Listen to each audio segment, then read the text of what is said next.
दोस्तों, क्या आपने कभी क्वीन ऑफ हिल्स मसूरी की वादियों में गहराई से छुपे उस जादू को महसूस किया है जो न सिर्फ आंखों को सुकून देते हैं बल्कि आत्मा को भी छू जाते हैं। ऊंचाई पर बादलों से खेलते पेड़, पगडंडियों पर बिछे पुराने किस्से, इतिहास की महक लिए खड़े चर्च और कोठियां, यही है मसूरी। लेकिन क्या आपने कभी सोचा है कि यह छोटा सा हिल स्टेशन जिसे हम प्यार से क्वीन ऑफ हिल्स कहते हैं, आखिर इस उपाधि का हकदार कैसे बना? क्या यह सिर्फ इसकी प्राकृतिक खूबसूरती है या फिर इसके पीछे छुपा है एक समृद्ध इतिहास, सांस्कृतिक गहराई और एक जमाने की अंग्रेजी विरासत? इस वीडियो में हम आपको ले चलेंगे एक अद्भुत यात्रा पर, जहां आपको मिलेगा मसूरी का जन्म, उसका विकास, अंग्रेजों का प्रभाव और वह सब कुछ जो इसे सिर्फ एक हिल स्टेशन नहीं बल्कि एक जीवंत कहानी बनाता है। चलिए जानते हैं आखिर मसूरी कैसे बना क्वीन ऑफ हिल्स। उत्तराखंड के पहाड़ों की गोद में बसा मसूरी आज जितना सुंदर और रोमांटिक दिखता है, उतना ही रहस्यमय इसका इतिहास भी रहा है। मसूरी का नाम सुनते ही हमारे मन में खूबसूरत पहाड़, धुंध से लिपटी घाटियां, ब्रिटिश शैली में बनी कोठियां और शांत प्राकृतिक वातावरण का चित्र उभरने लगता है। लेकिन क्या आप जानते हैं कि ये जगह कभी घने जंगलों से ढकी एक वीरान पहाड़ी हुआ करती थी। 19वीं सदी की शुरुआत में अंग्रेजों ने जब भारत में अपना साम्राज्य विस्तार करना शुरू किया तो वे पर्वतीय स्थानों की तलाश में निकले जहां का मौसम इंग्लैंड की तरह ठंडा और सुकूनदायक हो। मसूरी की खोज 1825 में एक ब्रिटिश अधिकारी कैप्टन यंग और उसके साथी F.J. शोर ने की। उन्होंने यहाँ की प्राकृतिक खूबसूरती और मौसम को इतना पसंद किया कि यहाँ बसने का मन बना लिया, जिसके बाद धीरे धीरे मसूरी एक ब्रिटिश हिल स्टेशन के रूप में विकसित हुआ और यहाँ से शुरू हुई क्वीन ऑफ हिल्स बनने की एक अद्भुत यात्रा। जब कैप्टन यंग ने मसूरी को अपना घर बनाया तो उन्होंने यहाँ ब्रिटिश सभ्यता की छाप छोड़नी शुरू की। एक के बाद एक ब्रिटिश अधिकारी, व्यापारी और मिशनरी यहाँ आने लगे और मसूरी में रहने को प्राथमिकता देने लगे। 1832 में यहाँ पहला स्कूल बना, द ओक ग्रोव स्कूल, जो आज भी कार्यरत है। फिर आए चर्च, क्लब, लाइब्रेरी और ब्रिटिश आर्किटेक्चर वाली कोठियां। अंग्रेजों ने मसूरी को उस दौर में अपनी समर कैपिटल बना दी। गर्मी से झुलसते भारतीय मैदानों से बचने के लिए वे हर साल मसूरी का रुख करते। यहाँ की हवा में अंग्रेजों को अपने देश की याद आती थी। इसके अलावा यहाँ की भौगोलिक स्थिति और ऊंचाई इसे एक आदर्श हिल स्टेशन बनाती थी।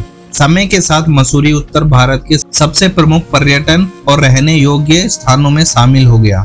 मसूरी नाम की भी एक दिलचस्प कहानी है। ऐसा माना जाता है कि इस इलाके में मंसूर नाम की एक जड़ी बूटी पाई जाती थी, जिसका स्थानीय लोग दवाइयों के लिए इस्तेमाल करते थे। इसी मंसूर से प्रेरित होकर इसका नाम मसूरी पड़ा। वहीं कुछ जानकारों का मानना है कि स्थानीय गढ़वाली भाषा और ब्रिटिश उच्चारण के मेल से मंसूरी धीरे धीरे मसूरी बन गया। 1830 के दशक में अंग्रेजों ने इसे आधिकारिक रूप से हिल स्टेशन घोषित कर दिया और यह नाम पूरे ब्रिटिश भारत में प्रसिद्ध हो गया। आज भी मसूरी के आसपास के गांवों में मंसूर की झाड़ियां देखी जा सकती हैं, जो इसके नामकरण को प्रमाणित करती है। इस नाम में एक अनोखी मिठास है जो इसे अन्य हिल स्टेशनों से अलग बनाती है, न सिर्फ उच्चारण में बल्कि अनुभूति में भी। मंसूरी केवल प्राकृतिक सौंदर्य का प्रतीक नहीं रहा, बल्कि ये सांस्कृतिक रूप से भी बेहद समृद्ध है। कई भारतीय और विदेशी लेखकों, कलाकारों और विचारकों ने यहाँ से प्रेरणा ली है। सबसे प्रसिद्ध नाम है रस्किन बैंड का, जो वर्षों से मसूरी में रहकर अपनी कहानियों और उपन्यासों से इस शहर की आत्मा को जीवंत करते आए हैं। उनके लेखन में मसूरी की गलियां, पुराने रोड, पुराने पेड़, बरसाती मौसम और स्थानीय लोग एक नायाब रंग बिखेरते हैं। इसके अलावा कई बॉलीवुड फिल्मों की शूटिंग भी यहाँ हो चुकी है, जिससे इसकी लोकप्रियता और बढ़ी। मसूरी एक ऐसा स्थान है जहाँ आधुनिकता और परंपरा का अनोखा संगम देखने को मिलता है। यहाँ की लाइब्रेरी चौक, कैमल्स बैक रोड और मॉल रोड आज भी पुरानी यादों की गवाही देते हैं। हर हिल स्टेशन सुंदर होता है, लेकिन मसूरी को क्वीन ऑफ हिल्स का खिताब यूं ही नहीं मिला। इसकी हरियाली, बादलों से खेलती घाटियां, अंग्रेजी दौर की भव्य इमारतें, शांत वातावरण, सुरमे झरने और नजरों को सुकून देने वाले नजारे इसे बाकी सभी पहाड़ी स्थानों से अलग करते हैं। मसूरी एक ऐसी जगह है जो हर मौसम में अपने अलग रंग दिखाती है। गर्मियों में राहत, मानसून में जादू और सर्दियों में बर्फ से ढकी परी कथाएं जैसी दुनिया। शायद इसीलिए ब्रिटिश काल में ही इसे क्वीन ऑफ हिल्स कहा जाने लगा और यह नाम समय के साथ साथ इतना प्रसिद्ध हुआ कि अब मसूरी की पहचान ही बन चुका है।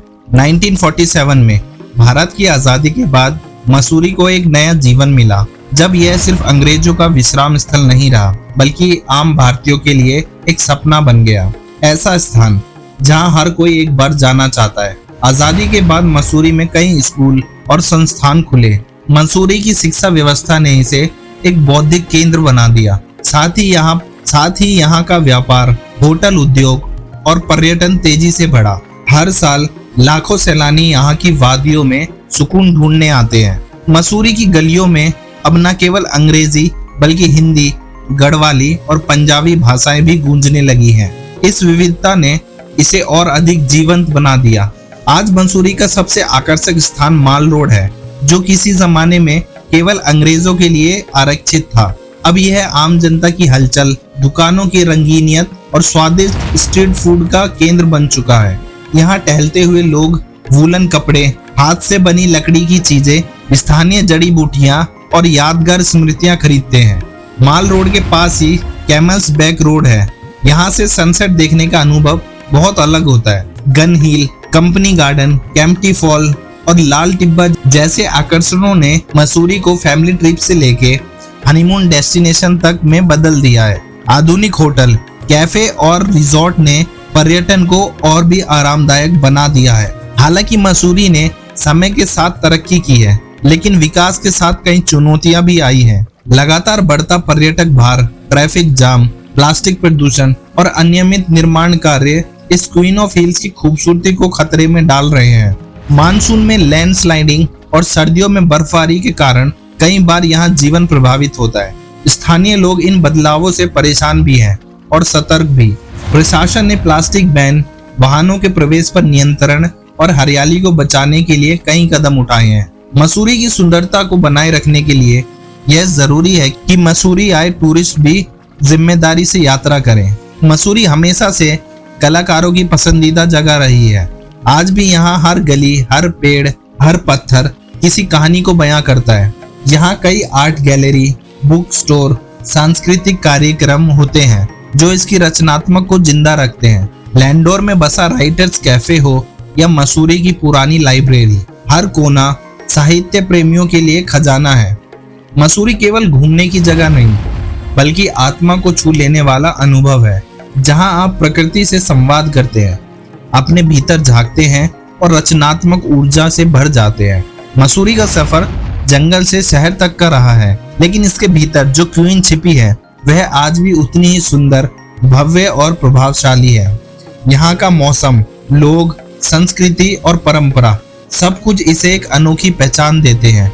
भविष्य की पीढ़ियों को अगर इस विरासत का आनंद लेना है तो हमें आज ही इससे जुड़े प्राकृतिक संसाधनों और सांस्कृतिक धरोहर की रक्षा करनी होगी। यह शहर केवल एक हिल स्टेशन नहीं, यह एक भावना है, एक इतिहास है। इसलिए जब भी कोई पूछे मसूरी क्यों कहलाती है क्वीन ऑफ हिल्स, तो उत्तर होगा क्योंकि यहाँ हर पर्वत, हर घाटी, हर पेड़ एक रानी की तरह गरिमा, सुंदरता और शांति से लिपटा हुआ है। तो दोस्तों, यही थी मसूरी की वो दिलचस्प और खूबसूरत कहानी जिसने इसे क्वीन ऑफ हिल्स की उपाधि दिलाई।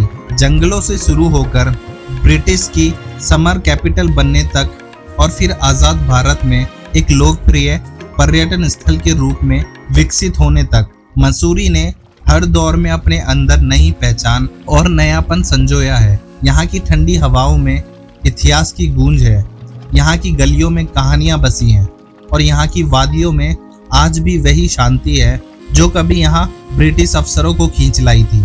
मसूरी सिर्फ एक जगह नहीं, एक अनुभव है जो आपको सिखाता है कि प्रकृति, संस्कृति और इतिहास जब मिलते हैं तो वह एक रानी सी जगह बना देते हैं। इसलिए अगली बार जब आप मसूरी जाएं तो केवल उसकी खूबसूरती ना देखें, उसकी आत्मा को महसूस करें, उसकी कहानी को सुने और उसकी विरासत को सहेजें। आखिर में बस इतना ही कहेंगे, पहाड़ों में बहुत सी रानियां हैं, लेकिन मसूरी वो सबसे खास है, क्वीन ऑफ हिल्स हमेशा के लिए।